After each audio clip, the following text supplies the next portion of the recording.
Hello and welcome to AG Cinema, and on this episode, we will see how a young witch will leave her house for a year, only to take up a job as a delivery service woman for a bakery, before she mysteriously loses her powers, but in the end finds out she was truly destined for more greatness than she could ever possibly imagine in Kiki's delivery service. Yeah. Hello and welcome to AG Cinema. And on this episode, we will join Kirsten Dunst, Matthew Tombo, Phil Hartman, and Debbie Reynolds in the Hayao Miyazaki classic about a young witch who realizes that there was more to her than she ever thought possible in Kiki's Delivery Service. This is a film that I haven't seen in 16 years, and does it still hold up from 16 years prior? Yeah, honestly it does. The movie stars Kiki, voiced by the talented Kirsten Dunst. I think it was before she did Jumanji. And she's a young witch who just happened to leave home with her cat Gigi, voiced by Phil Hartman, who be, who they take their journey to what I think is presumably Germany, where they meet a woman named Otono, voiced by Debbie Reynolds, who becomes her mother-like figure until she meets a boy named Tombo, voiced by Matthew Lawrence, in becoming a young girl, and also to learn how to live with herself, as well as facing some of her deepest fears. Kiki Delivery Service is a great animated film by Miyazaki, by far none, but I can't help but feel that while it is a good movie with, a great story voice cast, and kind of a good story, there are a few parts where I think that the movie is flawed, and I want to cover that as best as I can. And one of the moments where this movie is definitely flawed is in is sort of towards the ending.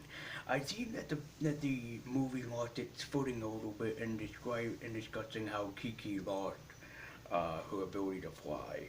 According to the back of the DVD, it's because she had self doubt.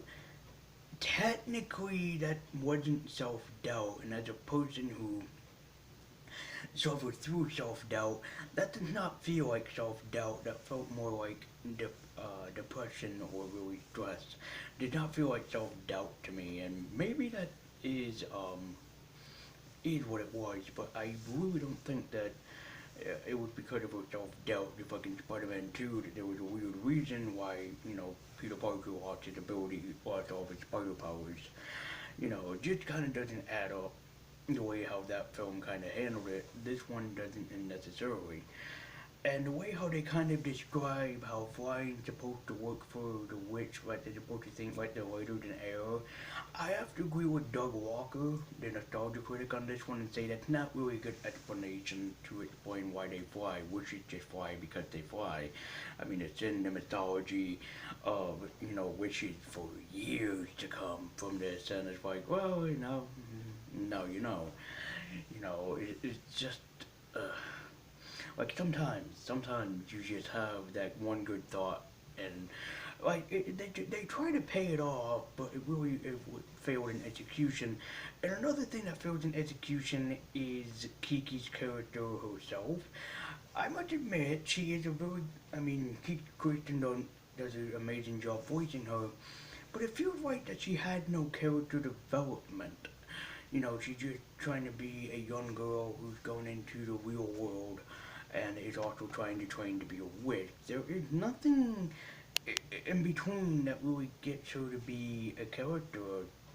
I mean, going back and watching the film, there was nothing that really describes that she has like good characteristics. We know that she's a nice girl. We know that she is a cat lover from being with Gigi, and we know that she is a very inspiring and world-loving person. But that doesn't give her enough, of an ability to give us like characteristics. Another person that does fail in the two is both Ostono and Tombo themselves.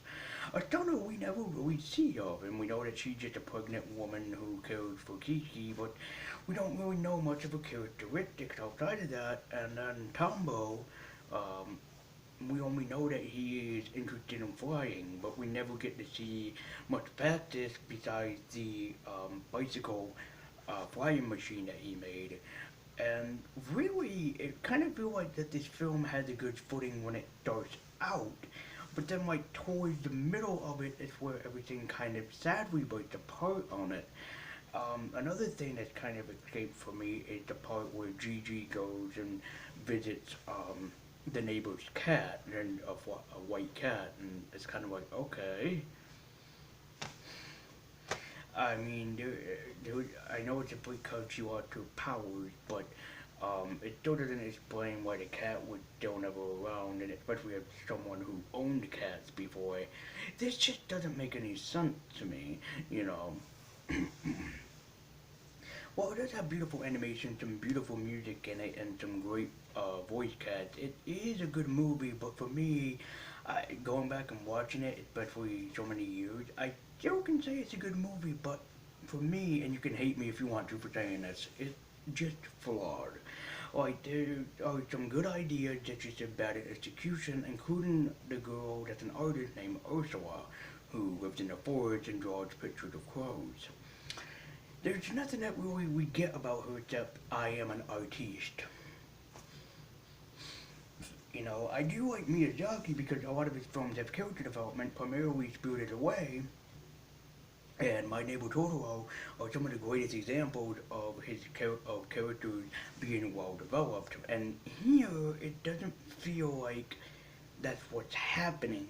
It just feels like, every character shows up, we kind of get a little development of them, and it's like I'm gone for the film now. So it's kind of a bad thing. If you have children and you think that they would like this movie, I can guarantee that they would. And especially since for me, this DVD alone had its own delivery service to my door. I ordered this in the 3rd of February, and it finally showed up on the day that I'm recording this episode. So prior to this, I can say it definitely within the delivery service of its own.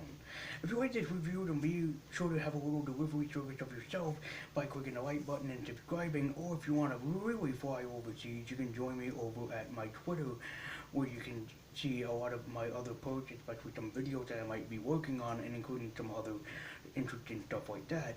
And also be sure, if you like this video and you think other people would too, then be sure to share around my videos around the web by delivering them to friends, family, loved ones, anyone that you think would like these reviews. But I do have to say that while Kiki delivery service is good, it is sadly a little bit on the shit side when it comes to deliverance of some of the characters. I'm sorry to say, especially for people who probably love this movie as much as I do, and as much of a good friend of mine does. But I'm sorry to say, I think it lacks luster a little bit. But until next time on Lazy Universe, tuning out, and until next time on the next Lazy Cinema.